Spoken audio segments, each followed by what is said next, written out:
Good morning, class. Today, we will learn about solid materials and how we can change them to make them more useful. Look around you. Can you name some things that are made of wood, metal, clay, or paper? Very good. These materials are found everywhere. But sometimes we need to change their shape or form so we can use them for different purposes. Before we start our lesson, let us first know what we should learn today.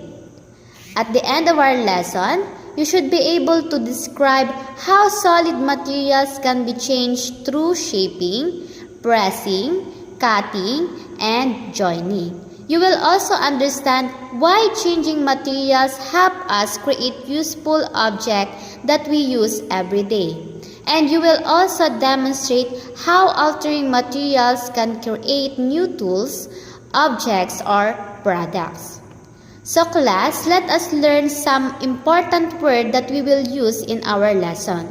So first is shaping. Shaping means changing the form of a material to make it useful for a purpose.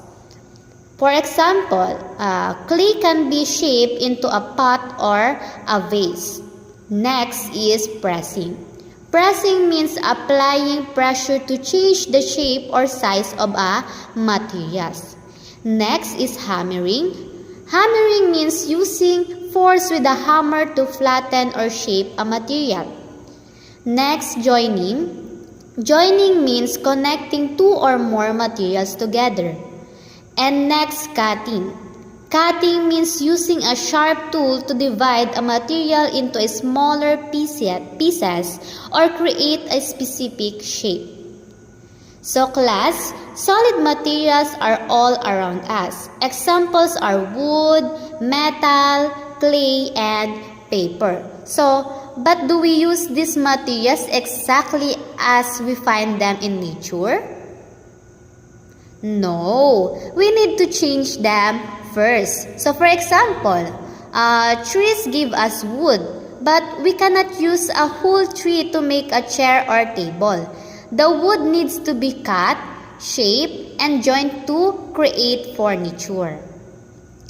So, what are solid materials? So, solid materials are things that we can see and touch. They keep their own shape. So, can you give an example of solid materials? Very good. So, some examples are paper, clay, wood, cardboard, plastic, and metal. So we can use these materials to make them more useful and suitable for our needs. So let us talk about first way of changing solid materials. So first is shaping. Shaping means changing the form or structure of a material. So for example, clay can be changed into mugs and pots. Another, woods can be carved to create furniture, while metal can be bent to make tools. So why do you think we need to shape materials? Correct. We shape them so we can use them for different purposes. So the next way is pressing. Pressing means applying force or pressure to change a material. For example, metal sheets can be pressed into different shapes to create kitchen utensils. Soft materials like clay or dough can also be pressed to create smooth surface or design.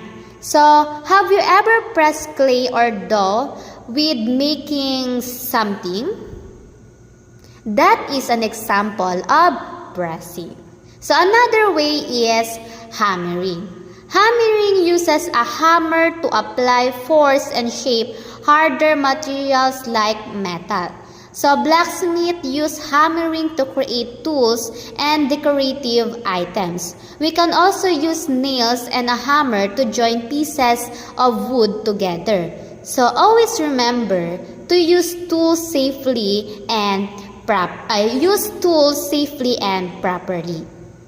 So next, another way is joining. So joining means connecting two or more materials. Can you think of things that are made by joining materials? Very good. A table and a chair are example. So joining can be done using glue, nails, screws, or stitching. So by joining materials together, we can create stronger and more useful object. And the next way is cutting. Cutting is used to divide materials into smaller pieces or make specific shapes. For example, wood can be cut into planks to make furniture. Paper can also be cut into different shapes for crafts and decoration. Cutting helps us create objects that are useful and beautiful. So next, why is changing materials useful? So why do we need to change solid materials? So we need to change materials because it helps us create things that we use every day. So like woods can be cut and joined to make tables, chairs, cabinets, and beds. Clay can be shaped into pots, jar, and vases. So paper can be cut and folded to make envelope and cards. So again, why do we need to change solid materials? Because changing materials allows us to turn simple materials into useful product. So now, let us review what we learned today. Solid materials can be changed through shaping, cutting, pressing, hammering, and joining. These changes help us create useful objects such as furniture, tools, and decorations. Now, knowing how to change materials help us make products that improve our daily lives. So before we end our lesson, here is an interesting fact. Did you know that aluminum foil is made by pressing thin sheets of aluminum metal together? That is why aluminum foil is very thin and can easily bend. Amazing, right? Now, can you name one solid material that you see at home and explain how it was changed to become useful? So that is for today lessons. So thank you for listening. Goodbye.